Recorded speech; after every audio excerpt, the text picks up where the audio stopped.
दर्शक बंधु आमरी कथा चैनल को स्वागत करुच्ची। आज भिडियो रे एक सुंदर लोमहर्षणकारी एवं हृदय विदारक कहानी शुणा।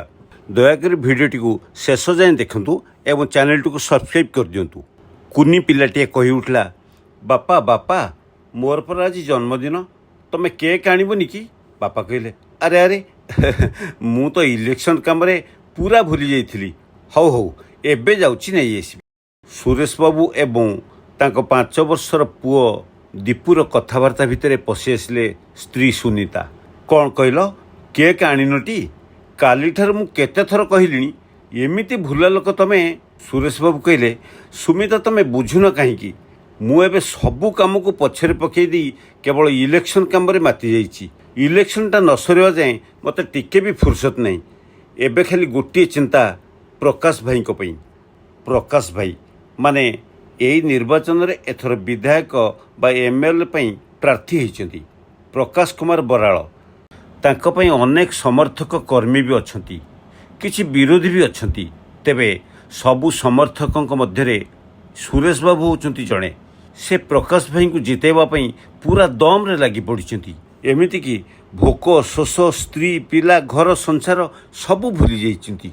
एथिपई स्वामी स्त्री मध्य अवश्य बेले बेले जुक्तितर्क भी लगी जाए। आज भी सुनीता सुरेश को कहले, अच्छा कहल तुम प्रकाश भाई को पई तमें जी सीरीयस तुम प्रकाश भाई निजे प्रार्थी हो भी एति सीरीयस हो नथिबे। अच्छा प्रकाश बाबू एथरक जीतीगले तमें कौन पाइब? जड़े सचोट कर्मी ता नेता जितेबाला काम करे निज स्वार्थपी किछि भी चिंता कर न थाए।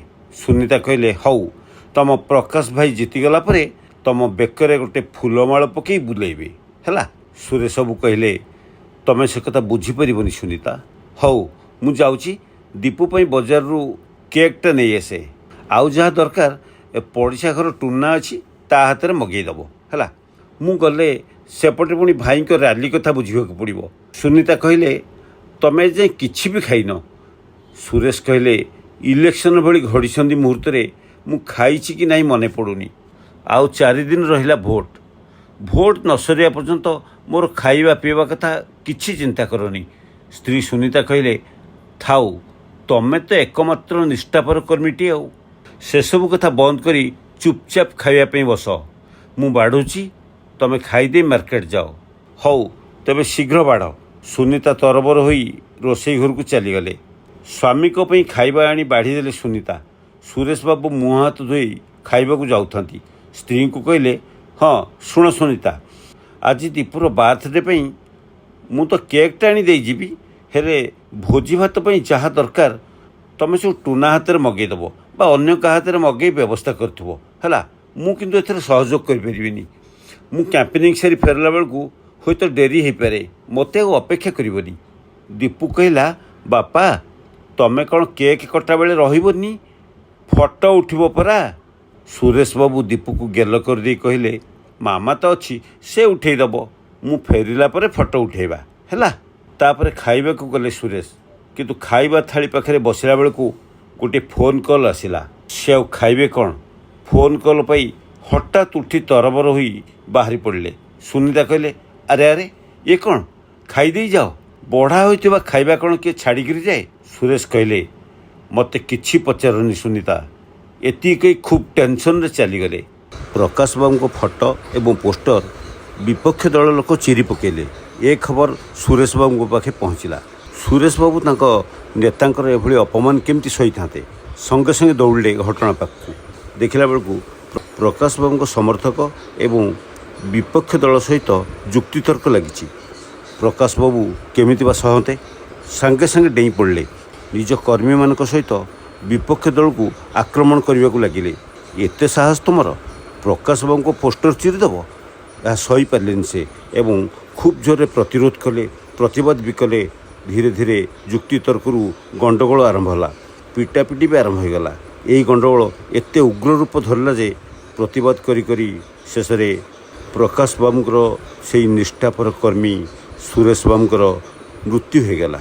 निर्वाचन में लड़ुवा प्रकाश भाई को फोटो एवं पोस्टर को विपक्ष दल कर्मी माने चिरी देथिबारु एई गंडगोल घटी। सुरेश बाबू बहुत गाड़ी देवा सह ପ୍ରତିରୋଧ କରିଥିଲେ ଗଣ୍ଡଗୋଳ ଉଗ୍ର ରୂପ ଧରିଲା ଏବଂ ସେମାନଙ୍କ ଆକ୍ରମଣରେ ସୁରେଶ ବାବୁଙ୍କର ଜୀବନ ଚାଲିଗଲା। ଦୁଃଖଦ ଖବରଟି ଘରେ ପହଞ୍ଚିବା ପରେ ତାଙ୍କ ସ୍ତ୍ରୀ ଭାଙ୍ଗି ପଡ଼ିଲେ, ବାରମ୍ବାର ଅଚେତ ବି ହୋଇପଡ଼ୁଥିଲେ। ସାହି ପଡ଼ିଶା ଆସି ଯେତେ ତାଙ୍କୁ ବୁଝାଉଥିଲେ କ'ଣ ହେବ, ଯିଏ ଗଲା ସେ କ'ଣ ଆଉ ଫେରିବ। ଏସବୁ ଘଟଣା ଦେଖି ଛୋଟ ପୁଅ ଦୀପୁ କିଛି ବୁଝିପାରୁନଥାଏ। ସୁନିତା କାନ୍ଦୁଥିବାର ଦେଖି ପୁଅ ପଚାରିଲା, ମାମା କ'ଣ ହେଇଛି, କାନ୍ଦୁଛୁ କାହିଁକି? ବାପା କ'ଣ କେକ୍ ଆଣିଲେନି କି? ଦୀପୁର ଏଇ କଥାପଦକ ଶୁଣି ପୁଣି ଭୋ ଭୋ ହୋଇ କାନ୍ଦି ଉଠିଲେ ସୁନିତା। ସୁରେଶ ବାବୁଙ୍କ ମୃତ୍ୟୁରେ ତାଙ୍କର ପାରିବାରିକ ସମସ୍ୟାର କିଛି ବି ସମ୍ପର୍କ ନଥିଲା। ଅନ୍ୟ ପାଇଁ ତାଙ୍କ ଜୀବନ ଚାଲିଗଲା, ଅନ୍ୟ ପାଇଁ ସୁନିତା ଦେବୀଙ୍କ ମଥାର ସିନ୍ଦୁର ଲିଭିଗଲା।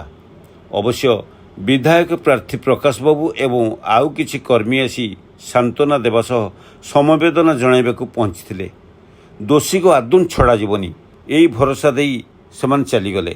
ହେଲେ ସୁନିତା ଦେବୀ ସବୁଦିନ ପାଇଁ ତାଙ୍କ ସ୍ୱାମୀଙ୍କୁ ହରାଇ ବସିଲେ। ସବୁଦିନ ପାଇଁ ସେ ବିଧବା ହୋଇ ରହିଗଲେ। ତାପରେ ଭୋଟ ସରିଲା।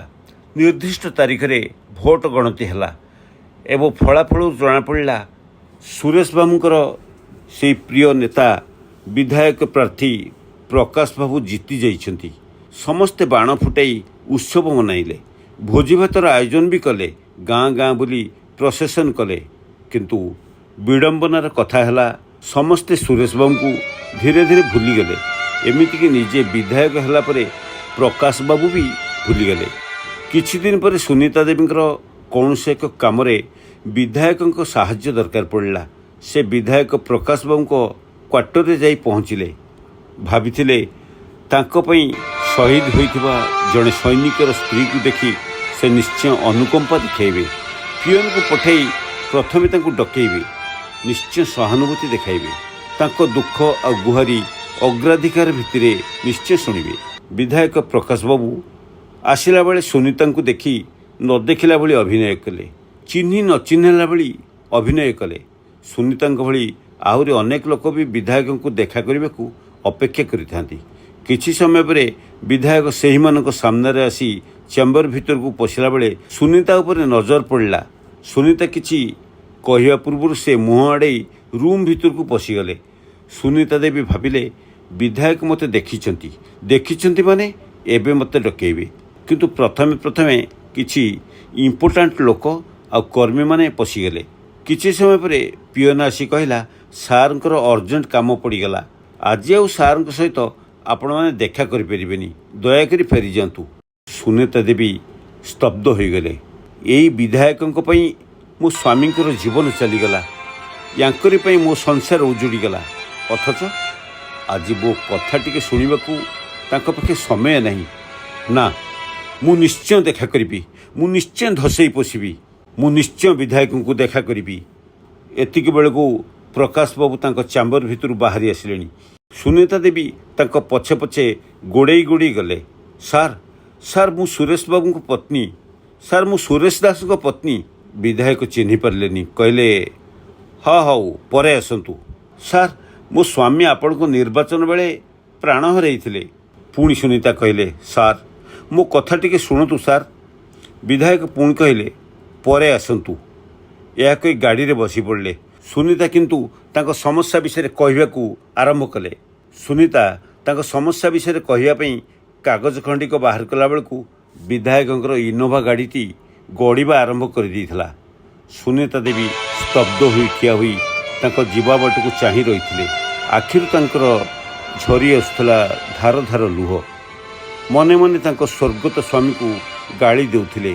ଦେଖୁଛ କେତେ ସ୍ୱାର୍ଥପର ଏ ଲୋକ, ଦେଖୁଛ କେତେ ବେଇମାନି ଏ, ଯାହାଙ୍କ ପାଇଁ ତମେ ନିଜ ଜୀବନଟା ବାଜି ଲଗେଇଦେଲ, ତାଙ୍କ ପାଖେ ଆମ କଥା ଟିକେ ଶୁଣିବାକୁ ସମୟ ନାହିଁ।